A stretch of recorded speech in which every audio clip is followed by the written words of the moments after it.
Hello there, Jackson Maximus here.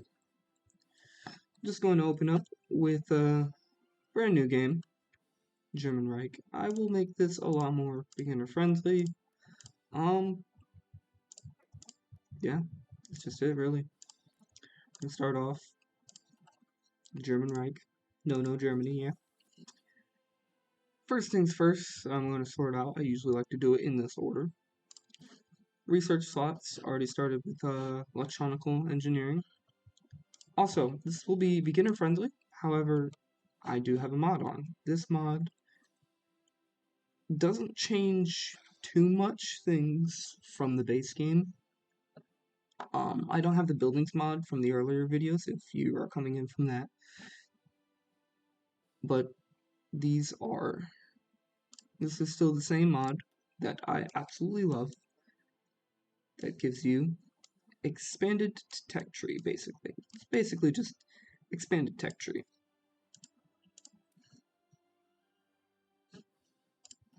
And what it does is it simply just adds and extends your technological timeline, and by doing this, if you're like a role player, just makes things more fun.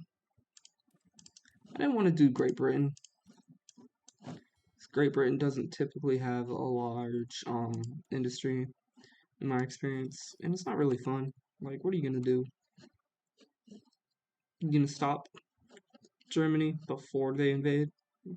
That's a bit easy. You're gonna try to defend France? That can be a bit of a hassle. And it really just depends on what happens every game.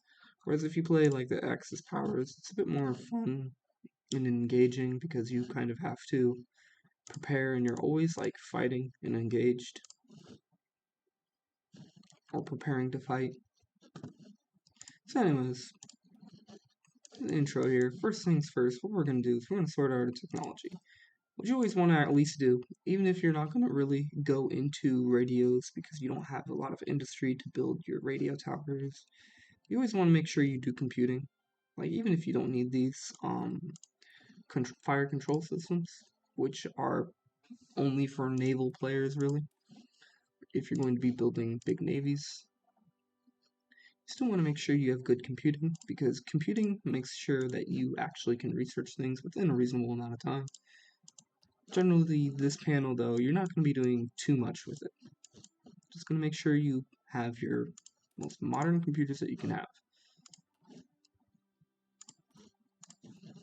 Machine tools, you're going to want to make sure, depending on what you need at that time. Do you need more factories? Then make sure you have the right construction, make sure you have the right industry, depending on what your playstyle is. You're going to be getting bombed a lot, you might want some dispersed industry. You feel very confident in the fact that you're not going to be touched for a very long time, and you can do concentrated industry. And that will basically mean that your factories will do a lot more work.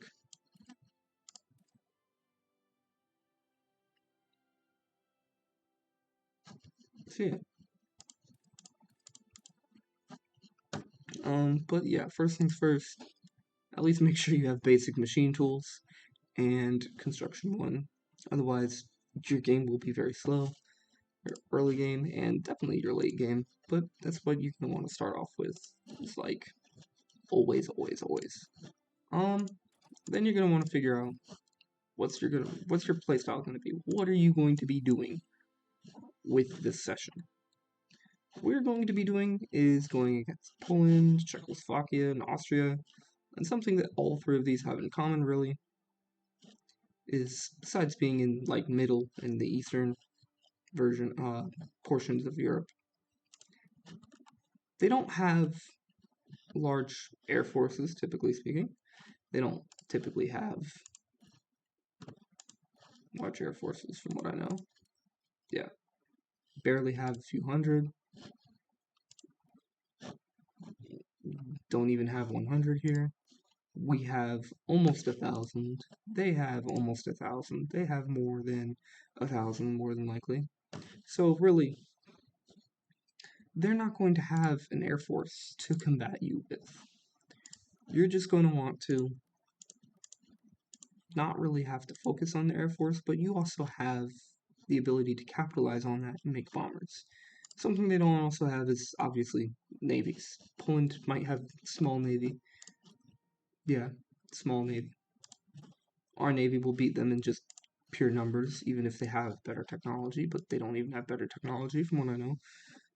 And these two don't even have navies, so you don't even have to worry about that as Germany. But say Soviet Union, you might not want to worry about naval technology unless you're going against Japan. Then you might want to worry about naval technology. But it would be the same case for the Soviet Union, really. You would want maybe a few naval techs, but really focus on your air and your land forces. So that's what we're going to do here. We're going to see what's something that would be super useful. Don't worry about this. This is just helicopters and drones. You really won't want to worry about that. You really can't do anything with it till 1950, and this drones aren't even really available till 1970. That's late game stuff if you feel like you're going to be going that late into the game.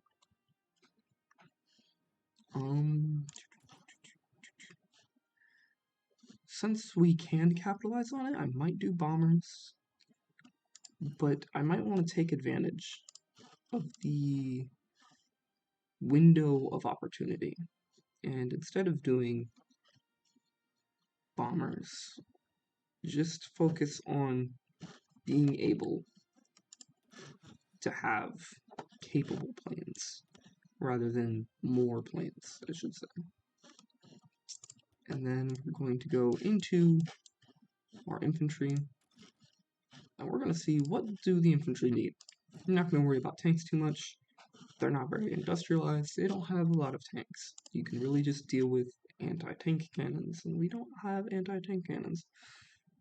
Might want this later, but we also have tanks. We have rather advanced light tanks, but not medium tanks. Okay. Maybe want MPs, since we're about to occupy land, but that might be able to wait for a while. We have armored cars, so we don't need MPs. Oh, you definitely need this. Yeah, this would be a good place to start off on. So why you would want this is because these just give a flat out bonus, and they're really kind of cheap, because even military police is 190 days. It's going to be for occupying lands. You really don't want to use it for, say,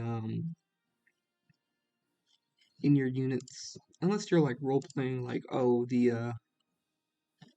army always has like a company of MPs in it. That would be kind of cool, but it wouldn't be very functional for this game here in it. But yeah, so you always want this because, as you can see here, it's going to boost everything's defense and its breakthrough. Breakthrough is basically the counterpart to defense. There's a few counterparts. I will take a unit to show you what I mean. So here you have, where is it? Soft attack and hard attack. Soft attack is for your infantry. Hard attack is for your vehicles, more or less. Because this is mostly infantry, they will take 100% of soft attack and 0% of hard attack. So, really, soft attack is like bombs, flamethrowers, things like that. Hard attack would be things like anti-tank cannons, really just things that like pierce rather than just blow up, I should say. But what I mean by counterpart is you have a couple different counterparts within here. You have armor versus piercing. So if you have more piercing, if the piercing is higher than the armor, you will do more damage to that unit. But if the armor is more than the piercing, the unit will take less damage. These are just normal infantrymen. They don't have armor on them. They don't even have plate carriers. This is in modern day, so they don't have a lot. And right now, they just have rifles, a few artillery pieces, so they don't really have a lot of piercing capabilities. The next pairing that kind of works somewhat similar is breakthrough and defense.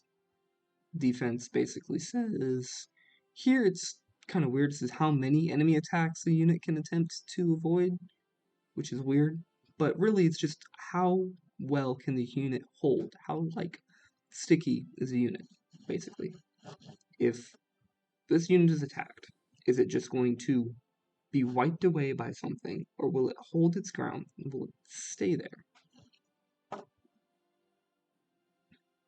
And then next we have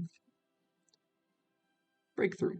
Breakthrough is basically how much push, how much force can this unit push and put on an enemy unit. So, push versus pull, basically. Like, it's tug of war. The unit has high defense, you need high breakthrough, or you're probably not going to do a lot. A unit with low defense will be basically pushed back a lot. Soft attack and hard attack, so you might be saying, what do you need breakthrough for if you have a lot of soft attack? Or what do you need soft attack for if you have a lot of breakthrough? Well, you need soft attack so you can do damage to the unit. Having a lot of breakthrough will simply take down organization. Organization here is called indicates combat readiness and how organized a unit is. A unit with no organization can't fight or move effectively. I like to also call it cohesion. So basically, you have 50 guys all standing in an array. They're all going to be able to work together. You attack them and they become panicked, or they become separated because they have to span out and find cover. And they're not going to be very cohesive, and they're not going to be very organized because they can't do anything. So then they must probably have to retreat to regain ground, retrieve their casualties, get more ammo, and whatnot. That's basically what organization is. Then you have strength, current fighting strength. These two things will be very important. So in here you can also see this organization and the HP. This is also called strength. This is your orange meter. Now if a unit doesn't have a lot of breakthrough and it attacks something with higher defense, it probably won't move the organization a lot. It won't do anything. But if it has a lot of soft attack, that means that the unit will basically take a lot of damage. They'll lose a lot of men. Something I would kind of like to think of is like, okay, how do you separate these things? Like, what's the idea? Why are these separated? Well, think of it like a cannon on a wagon that doesn't have an engine in it. It's being pulled by horses. It's not going to move very fast, but it can do a lot of damage. That's what that would simulate. It wouldn't hurt the organization, but it would make a lot of people very unalived, very hurt, and damage the unit. So anyways, I'm done rambling about that. What you're next going to want to do is probably do... I don't think infrastructure does what it used to do anymore. Infrastructure helps with two things: how many buildings you can place and the resources in there. It used to also increase the speed of construction in those places. So like something with 80% infrastructure would build a lot faster than something with only 60% infrastructure. But I don't think that is in effect anymore. I would have to go read through it. So building infrastructure used to be the way to go if you're working on an old build because you're working with an old mod, or you just like the older ways before you had supplies. I'll get into that later. Because infrastructure used to help a lot with supplies. Now it only helps out a little bit.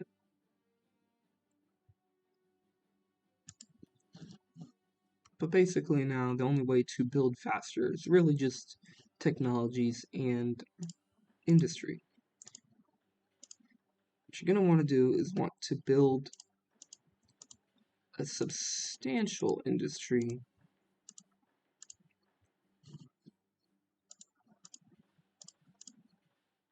in a part of your nation that's not going to be attacked very much.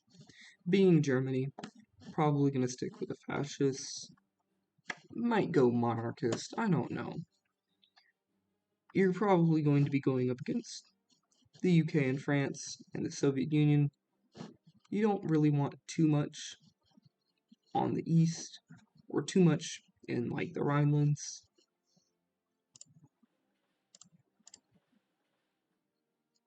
Because it will just be bombed, and if you start losing ground because you don't have enough equipment or something else goes wrong, there's a bug in the game, then you probably are going to lose this ground, and then you're going to lose those factories. So you want to somewhat prepare for that. It shouldn't be very likely if you stay competent, stay cool-minded, but it's something that can happen. So then after you build yourself, I'd say, just looking around here, what can use a few more factories?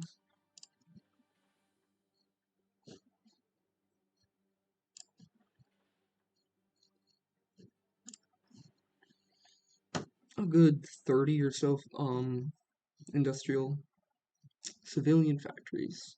Oh, you're going to want to build yourself military factories. So civilian factories will be used for events and building other things within your states. You use civilian factories to actually build your civilian factories. Some of them are used to make consumer goods that your civilians need. So here it says, it has a little picture of a toaster. So if they need toasters, refrigerators, cars that aren't going to be used for the military, things like that. You also use them for trading goods. So having a lot of civilian factories is just really useful, and it's really important to maintain a lot of them. I would keep military factories out of this, and I will explain later on why that is. Yeah. So, after you build yourself a substantial list, don't worry about building too many civilian factories, because that's not too much of a thing, to be fairly honest, especially early game. But you definitely want to make sure you build some military factories sometime.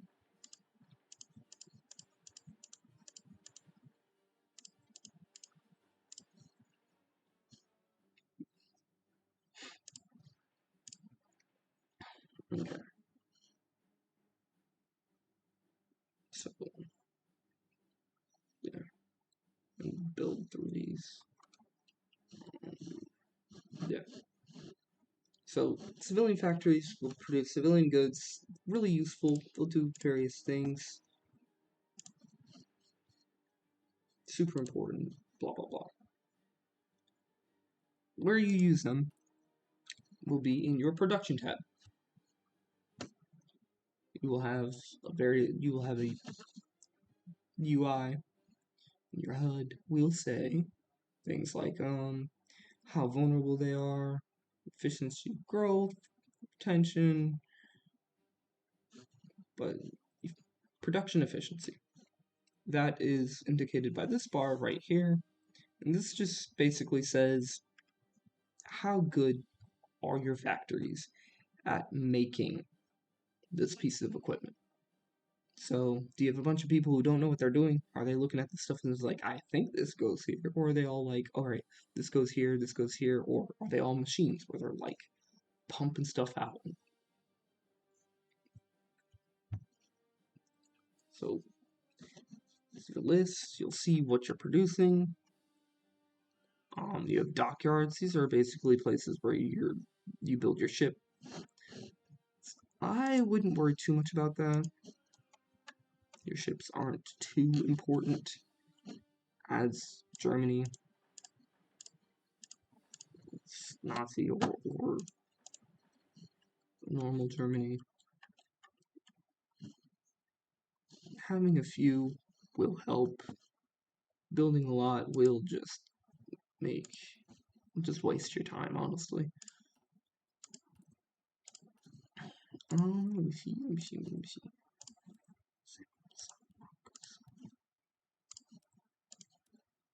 Duchies, Indies, Navy Cyan? I don't need them for that. Okay. Yeah. You're going to want to make. You're going to want a lot of oil. And that's why you're going to want to build a lot of civilian factories, because not having enough fuel will be very detrimental. But yeah, that's your production tab. This is where your military factories go. That's why they're separated. That's why you don't just build normal factories. That's why it's a bit neat there. Like having 10. 2 is reasonable. I feel like as soon as I press play, I'm gonna lose a bunch of equipment or something. This is really rare. Usually your units will start off like this. Over here in Poland, they'll start off unequipped. Like people just, it's a joke in game.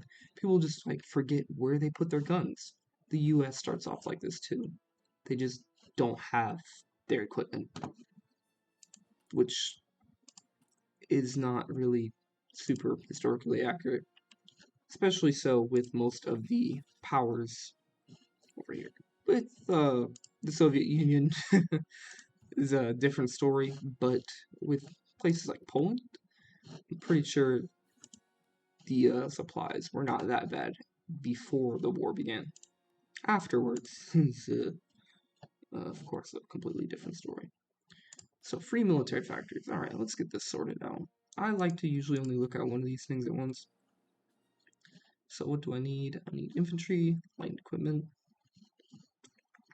How many do I need of these? You're always going to need trucks. Once you start producing them, you really don't want to stop producing them.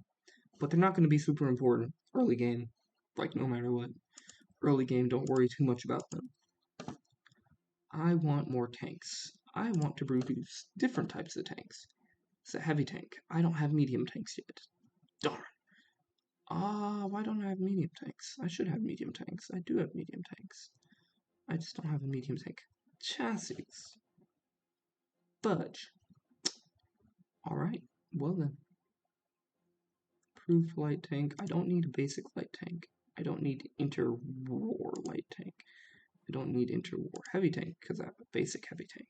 Okay. I need one of these. So we have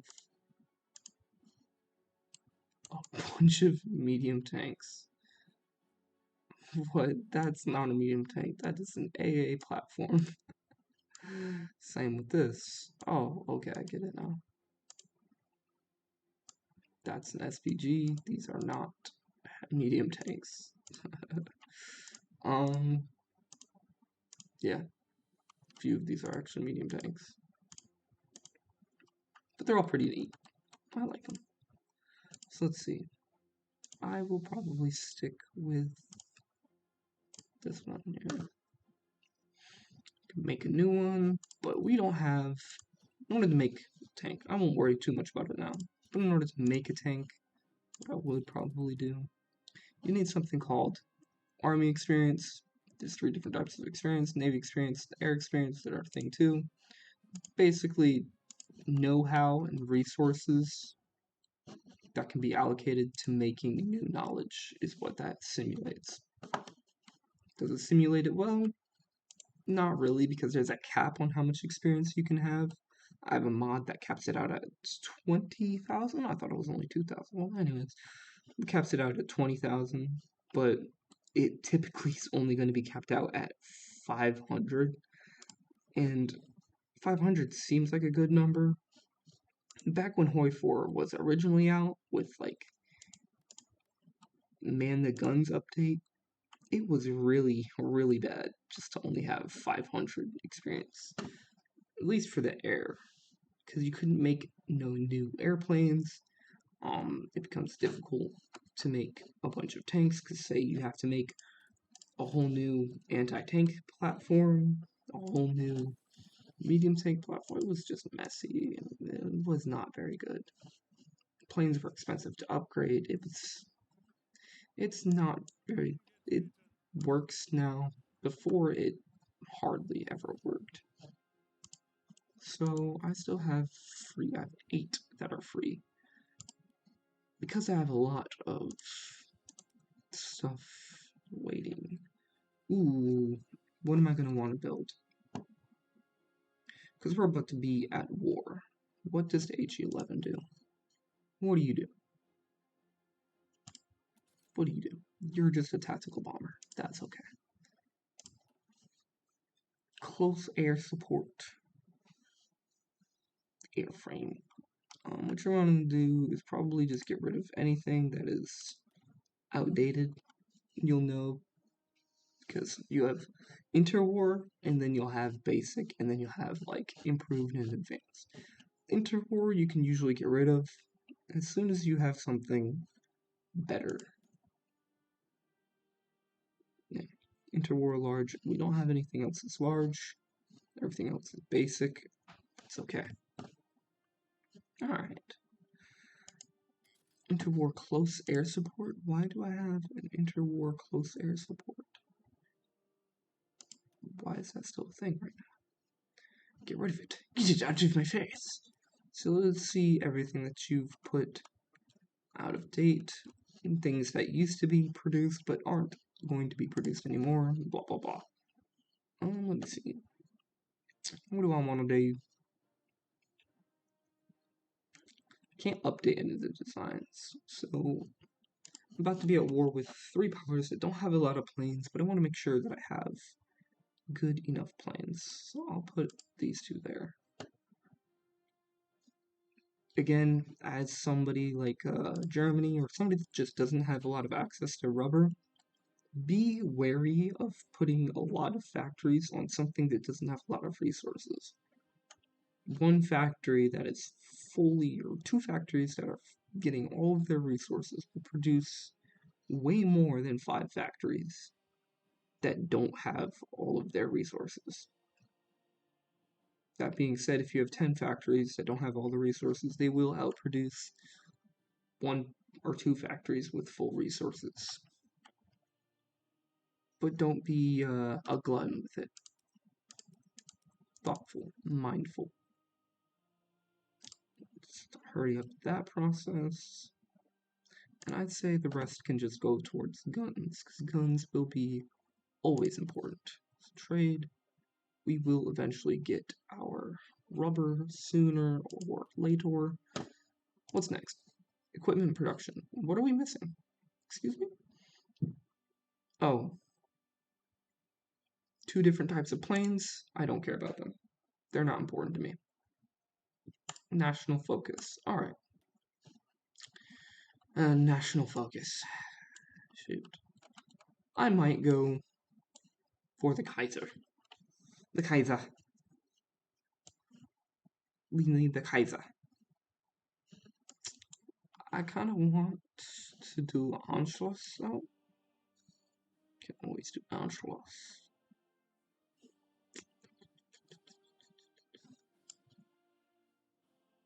Gain a research slot there.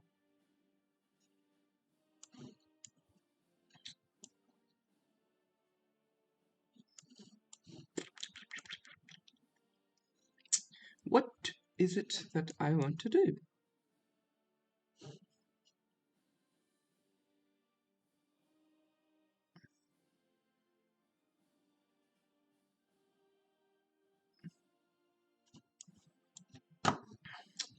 I'm not going to want to do Rhineland until I do military innovations. and this. That one, basically, what I'm doing is there will typically be a few different branches in your focus tree. Your focus tree will basically be what your people are going to be focusing on, or what your government and head of cabinet will be working on. So in this case, for playing as the funny mustache guy. If you don't know who that is, this man right here.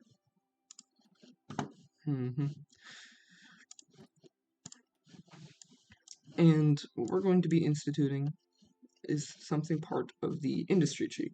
So you'll have different parts of your tree, different branches. You'll have a political branch. This will be deciding what you do with your politics. Are you going to be going towards a communist or socialist society? Are you going to be going monarchist? Are you going to be going toward democracy? Are you going to be going with the funny mustache guy? Which type of path do you want to do with that funny mustache guy? Do you want to be friends with the other mustache man? The mustache man.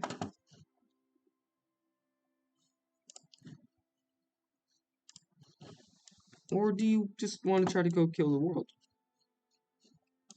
You know? Personally, I'm going to try to get towards down here, somewhere, soonish. That's going to be really important. I'm going to do... Okay.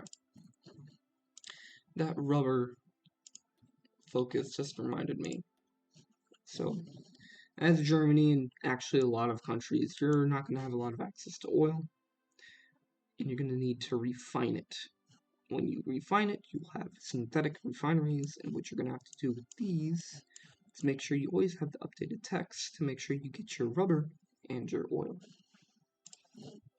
Doing that will eventually, making sure you build the synthetic refineries. You have to build them. They are indeed factory. I'm not going to build them because usually you have to edit this once the war starts, depending on what you need at that moment. So I think I have it fairly set up. I think I have it set up with too much going on, but I will see moving forward. No divisions of basic training. That's not going to be something of your concern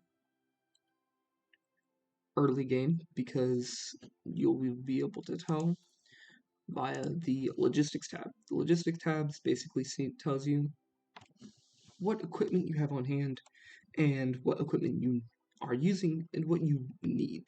And quite frankly, we have very little equipment on hand and we need a lot of equipment. Mostly planes. But we don't have enough to make or train new soldiers. So that's gonna have to wait for the time being. So I'm going to ignore that. Outdated equipment in production. That is because I did not finish looking at my production tool. And this is what we're gonna do with it. Make sure that all of these are only at 1. Make sure you prioritize what this is. I will look at the Navy itself in a minute, but I just want to look at the boats. Yeah,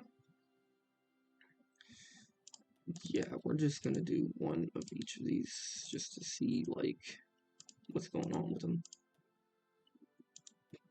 I'd get rid of most of the predetermined or planned construction because, as you can see, building outdated submarines, building outdated destroyers, building a bunch of nonsense is this one. I think it's pretty much the same for everybody. They have just weird stuff queued up. So we're just gonna see how that all goes. It's not gonna go well with that. It's really just a lot of wasted production. But if you destroy it, you're wasting even more construction. You can put it all the way at the bottom, drag it to the bottom to where you won't ever see it again. and you'll basically build it whenever you have free time, but it's not always very fun. But yeah, those are ships. We're not going to worry too much about that until we have free dockyards. That will be a pop-up that comes up here later. What we're going to do, take all of the everything, and just put it in one thing. So we have 30 divisions. That is really small and really easy to manage though. So take the tanks, and how I did this is I double clicked on that division. So if I went to here and I said, oh, I want to see all of the horses that I have. I only have one. You double click on it and it goes there. I think I'll make it the mobile army. So you click on the division that you want, you double click on it, and then you right click, not left click, but you right click on the little portrait or the box of the army that you want. So you click a new box and you'll make a new army. Click this box and you'll make an army group. With an army group, you don't assign a general, but you assign something that this game calls a field marshal, and the field marshal is in charge of your generals. For this, I'm going to get Gunther von Krug. I don't know how to say his last name, but Gunther, you will do with your offensive doctrine. I will get rid of my knights on here. I will get rid of this general. This random thing right here. It's random. I don't need it. We have all of these. There is exactly 24. Special infantry brigade right here. I will give this its own general. This will be the special forces. We will see soon why this is so important to give this one its own thing, because it's not going to be long. Spoiler alert, it's not going to be long. Ivan Rommel. Yes, Ivan Rommel. Look at that guy. Yes, yeah. Is there anybody that's a mountaineer here? Anybody that likes mountains, mountaineering, hiking? Anybody here like to go on hikes? Anything at all? You're all buzzkills. You know that? You're all buzzkills. Heinz Guderian. Guderian. Ah, yes. Panzerritter. Yes. Okay. So you have a lot of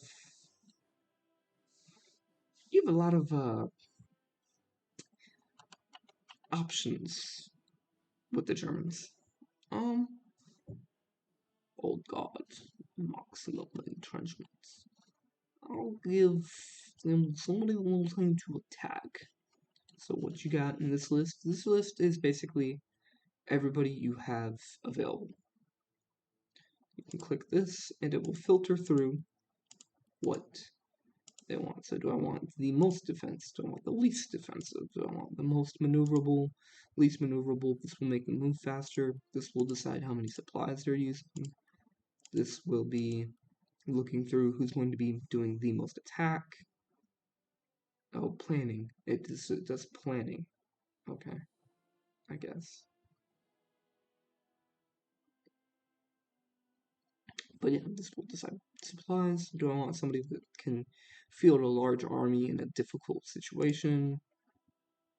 Somebody that can move fast, plan fast. If I'm on a time crunch, somebody that can hold the line. Or do I want somebody that can move and push the line? Funny enough, it's this guy. Okay, very well then. I do want this one. Cautious. Harschliter. Feder von Bock. I don't know if that's how you actually say it, but airborne assault. Oh, that's cool. Damn.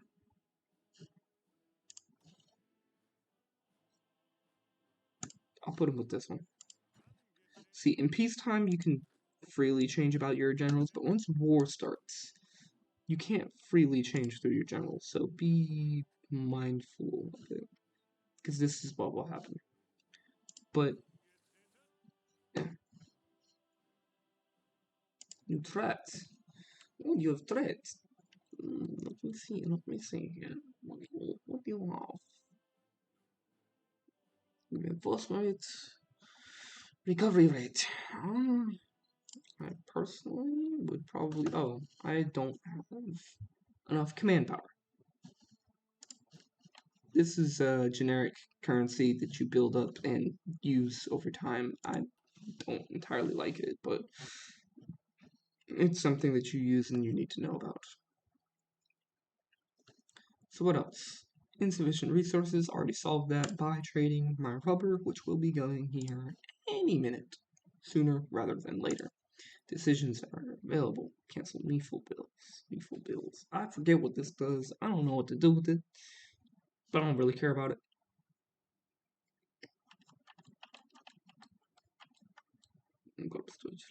Oh yeah, making the greater. Empire, Frankish Empire. Interesting. Zewodo. Eurasia. Frankish Empire. Großdeutschland. So what is Großdeutschland? Oh, this is the original. Oh, never mind. Nope. This is just all the German people, apparently. Okay. Europe. So, French Empire. It's pretty overpowered if I made that. Probably not going to even try to make either of those. We'll see what we want to do later. Because I kind of want to go monarchist, but monarchists are pretty difficult to do because in order to even get further in the tree, if I remember correctly, you have to set up 2 other nations and they also have to do their thing. Otherwise, you can't even do what you wanted to actually do. Oh, I don't think there is a Soviet. There's no way to go communist in here, is there? No, there's not. Alright. Yeah, Germany does not do communism here.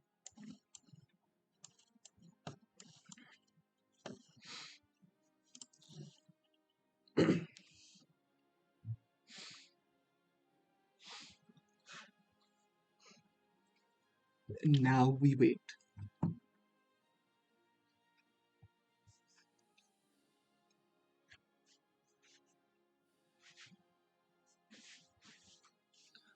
I lied.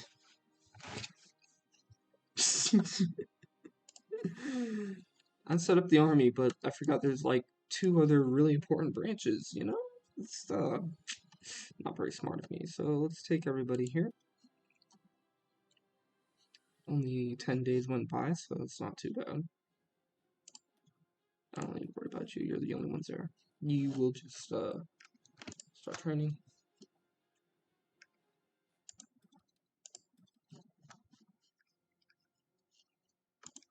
Control. Shift K. Shift F. Fetch.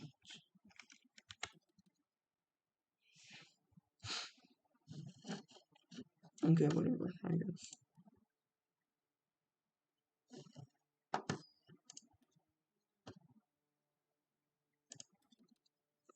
So,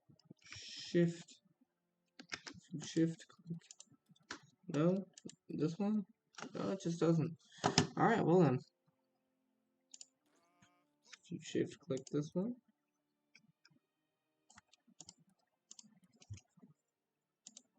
Why don't these buttons work?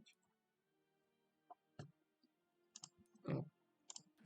I think this button does work. I'm just not looking at the fact that that one needs. Are these all trained? You're not trained. Why don't you work? So what you want to do with your air wings is after you have them all gathered, typically you're just going to want to sort through them. Oh, it shows it on the map, but not over here. Doi. Okay. You're going to want to kind of gather them onto one place. And personally, I like to combine them, a lot of them. Not having 100 is not worth it. It used to be kind of worth it to have a bunch of smaller 50s rather than a bunch of, to have like 4 sets of 50 rather than two things of 100, two wings of 100. But you can no longer adjust how many are in that wing, so it's no longer advantageous to just keep a bunch of small wings around. Alright, we'll leave this one over here. But after you do something like this, right here, take all of them, and you group them into a new theater. Typically what you're going to want to do is you're going to want to make like different commands for them. So, make them different colors. These are all fighters. You are Cass. You're going to want to take a Cass, and you're going to throw it up there. What are all y'all? Y'all are all tactical bombers. Throw them up there. What are y'all? Support planes. You're not worth it. So do it like this. You don't have to, you can click down the line, but you don't have to discern which one is which, because usually you'll have them all like this, and you'll just remember which color is which usually. We have a lot of bombers. We don't need more bombers, but these are outdated bombers, are they not? Yeah, they're interwar bombers. I don't know how useful they're going to be.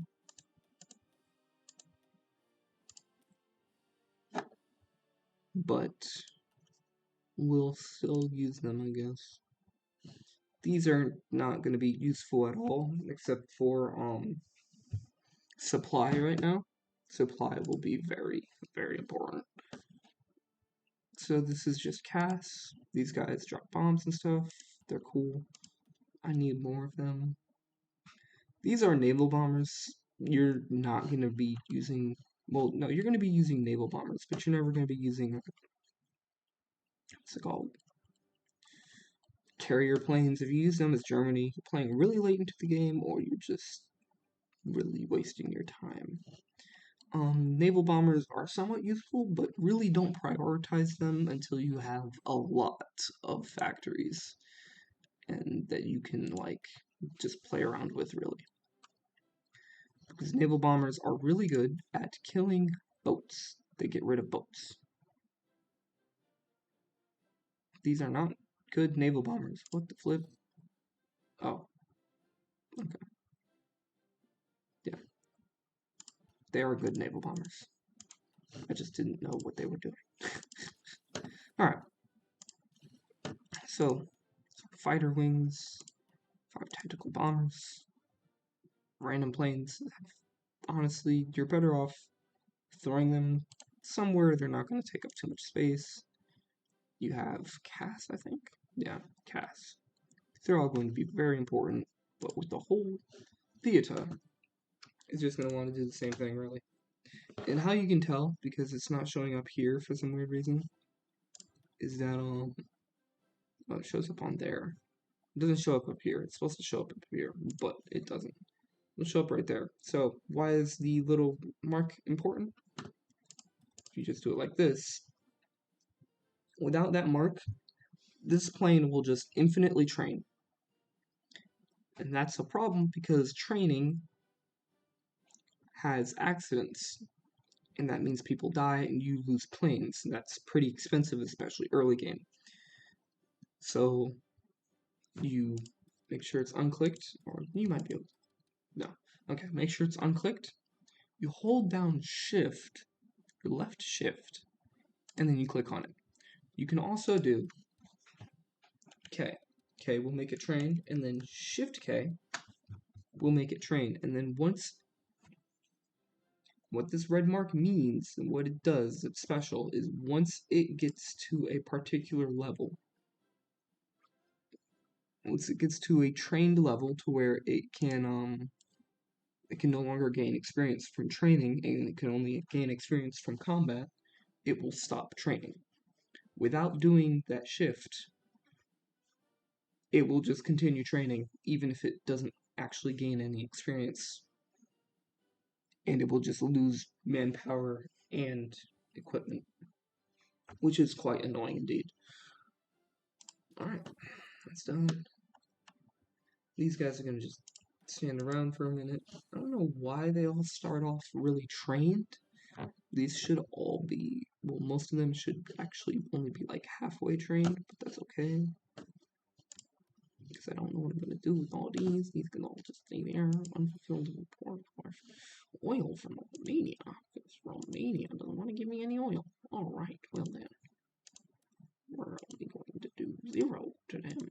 I don't want to give up anything that I don't have to. We'll go ahead, we'll give you one. We'll give not that many. Not nearly that many. We'll just take one. Because everyone else wants to give their fuel to everybody else. We'll just do it like this. We do make a little bit of fuel. So that means we will be continuing to make fuel. Lastly but not leastly is your navy. Oh, these are a nice little small, cute navy. It does what it needs. Rather cute indeed. It's the main fleet. Your main fleet's not going to do anything with Germany. Typically, you want to have like 3 different fleets. One fleet that is their entire job will be to escort your convoys. Your second fleet, you're going to want to have their entire job as strike force, and then a bunch of smaller little fleets. Like, for instance, you would want one big fleet, 1 or 2 bigger fleets, as a giant strike force, and they'll go out and they'll go attack the enemy. And you want these 2 like boats here to just be on patrol, and they'll just scout out and see where the enemy is, because you can't hurt your enemy if you don't know where they're at. So, yeah, that's typically how you're going to want it. You might even want a whole new fleet just for patrolling, and then have your strike fleet, and then have a separate fleet actually be your strike fleet. So you have like different commanders, and they can take control of like 10 smaller fleets. So you have an admiral. Oh, heck yeah, you're Donitz. Where's Donitz? You're this one. Undersea boots.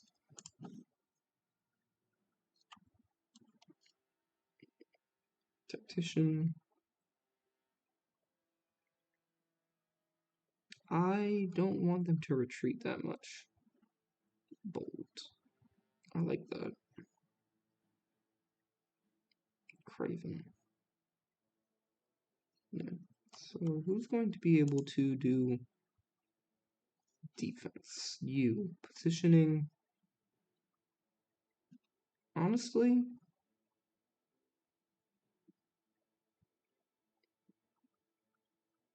I'm not going to be able to utilize you the way that you need to be utilized. So I'll keep with this guy, because he'll be absolutely amazing.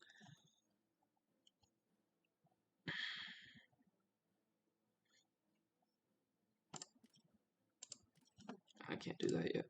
Alright, well, you'll have everybody training. Make sure you have automatic split off enabled. It will help you immensely. And make sure your repair priority is set properly. Make sure this is off. And you can almost go. Almost. What you have to do is you just have to assign these to a bunch of different things. I'm going to assign you to the U-boats.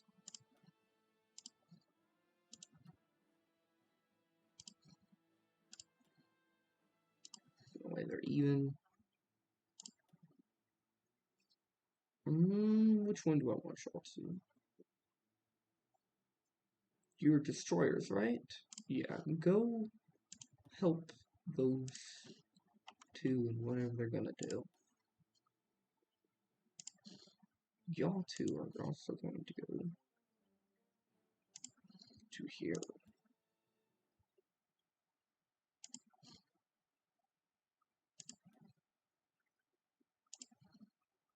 I don't really know what they're doing. Put it. Just throw them all everywhere.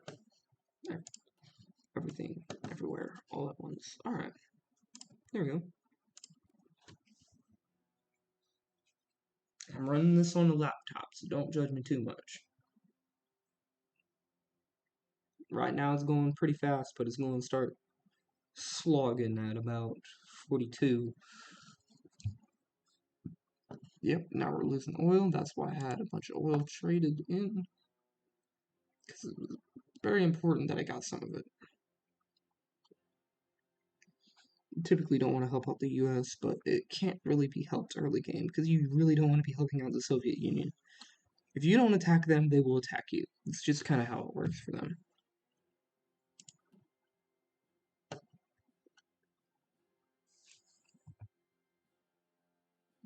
And I will go ahead and I will end this episode right here. As soon as it turns into the 1st of March. 1300, 1st of March, 1936. I will send you off after basically beginning the game with the initial setup